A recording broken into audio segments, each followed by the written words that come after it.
Yang pertama dan yang kedua sifat, yang ketiga ismu, yang keempat af'al. Kemudian panjenengan dengarkan baik-baik.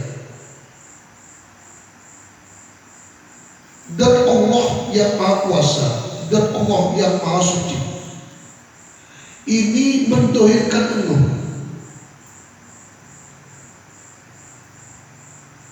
Nur yang didohirkan dari zat ini itu yang dinamakan sifatnya Allah Subhanahu wa Ta'ala.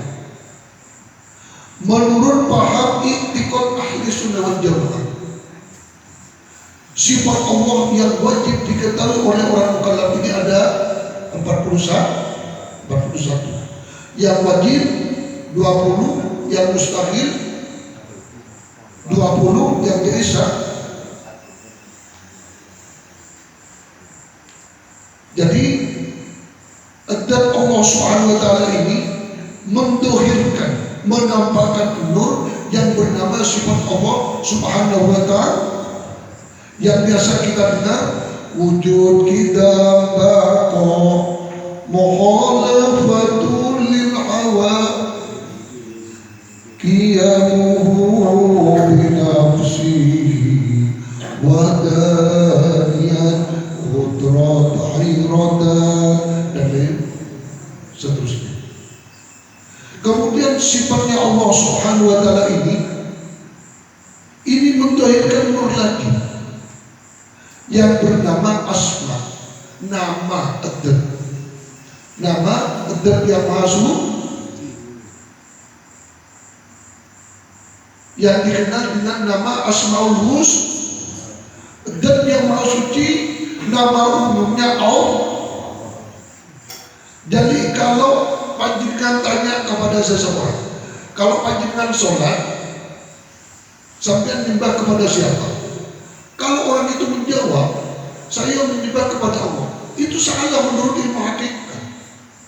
Karena Allah ini nama. Yang betul seperti apa ya? Menyembah zat yang maha suci yang bernama Allah, menyembah zat yang maha suci yang bernama Ar-Rahman, Ar-Rahim, Al-Malik, Al-Qudus dan lain sebagainya. Kalau dikatakan atau kalau dijawab saya menyembah Allah, Allah itu nama zat, berarti kita menyembah syirik nama. Kalau menyembah nama tidak perlu menghadap kiblat, bikin tulisan Allah yang bagus taruh di atas pintu, lalu kita bertakbir menghadap nama itu Allah. Jadi menyembah zat yang bernama Allah. Lah, asma ini mendohirkan nur yang bernama af'al, perbuatan-perbuatan Allah, pekerjaan-pekerjaan Allah. Panjenengan bersama kita ini ngumpul di tempat ini, sampai diberi pendengaran sampai itulah sifat, ismu dan apanya Allah Subhanahu wa Ta'ala. Panjenengan duduk bersama-sama ini, itulah pekerjaan Allah. Saya berbicara, menyampaikan mau'idah ini sesungguhnya hakikatnya apalnya Allah. Panjenengan bisa melihat itu penglihatan panjenengan apalnya Allah. Af'al Allah ini hadirin yang dimuliakan Allah Subhanahu wa Ta'ala. Allahumma sholli ala Muhammad ada 3. Qoblal alam, ma'al alam, badal alam. Jadi sebelum ada alam semesta ini, Allah ini sudah bekerja. Qoblal alam. Setelah adanya alam semesta, dimulai dari kun fayakun, dari Nur Muhammad sampai ila yaumil kiamat. Ini namanya ma'al alam. Setelah kiamat, abadan badal alam. Hadirin yang dimuliakan oleh Allah Subhanahu wa Ta'ala, af'al Allah ini mendohirkan nur lagi. Nur Muhammad. Nur Muhammad ini mendohirkan nur lagi yang berupa ruh kita ini. Ruh kita ini. Ruh ini mendohirkan nur lagi berupa nafsu mutmain.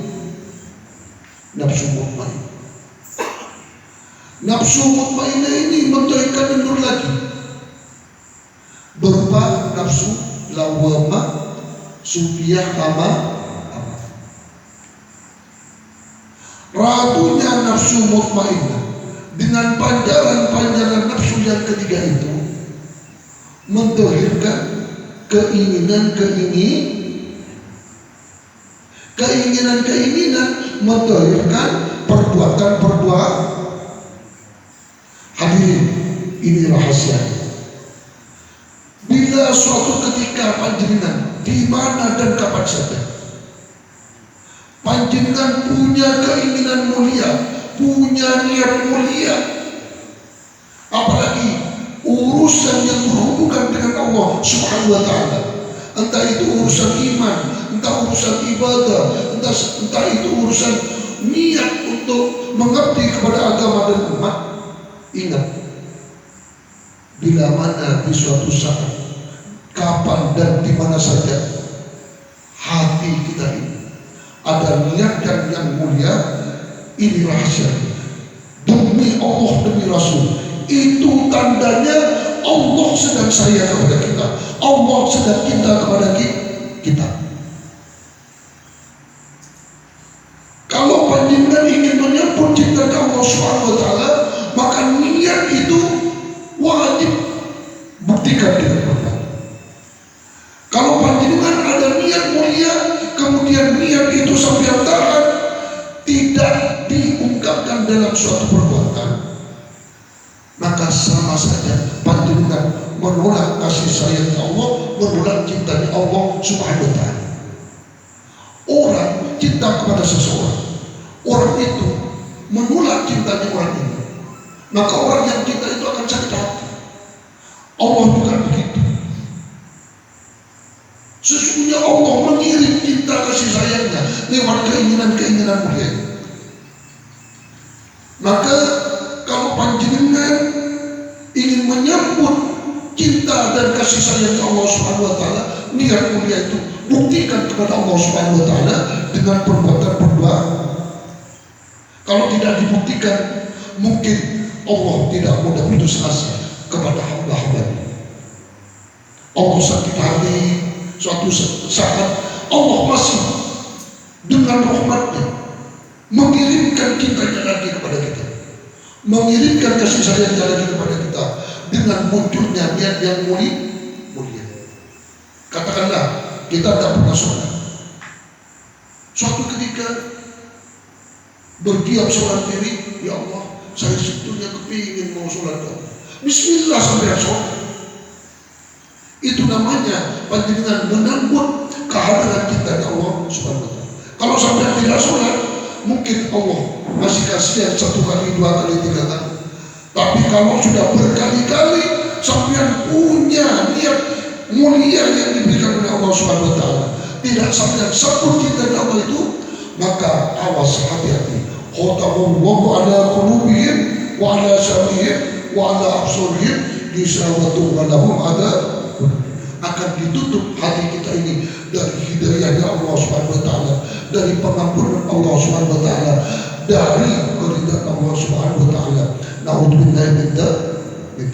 Itu rahasia di dalam la ilaha illallah. Monggo.